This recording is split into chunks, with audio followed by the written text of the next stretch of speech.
আসসালামু আলাইকুম সুপ্রিয় শ্রোতা, আজকে চলে আসলাম পানের বরজে।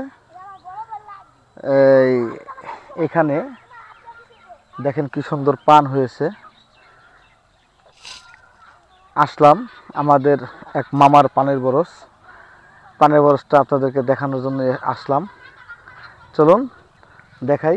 সম্মানিত ভিউয়ার্স, দেখছেন কি সুন্দর সুন্দর পান, একেবারে মাটির থেকে ধরে একেবারে আস্তে আস্তে যে হয়ে রয়েছে, একদম খুব সুন্দর করে এই যে লতার মতো, এগুলো একটা লত সিস্টেম।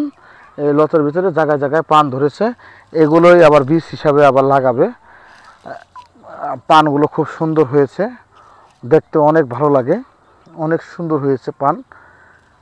যারা পানের বরজ দেখেননি, পান খান, তাদের জন্য ভিডিওটা করা।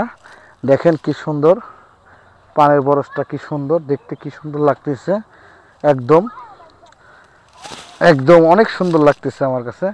যতখানি যাচ্ছি খালি পান আর পান, পান আর পান। পানের বরজে ঢুকলে অনেক ভালো লাগে। এই পানটা খেতেও অনেক সুস্বাদু। প্রত্যেকটা লাইনে পান আর পান, অনেক বড় বিশাল, যেদিকে তাকাবো শুধু পান আর পান। এই পানগুলো খেতে অনেক সুস্বাদু হয়। সবাই ভালো থাকবেন। আসসালামু আলাইকুম।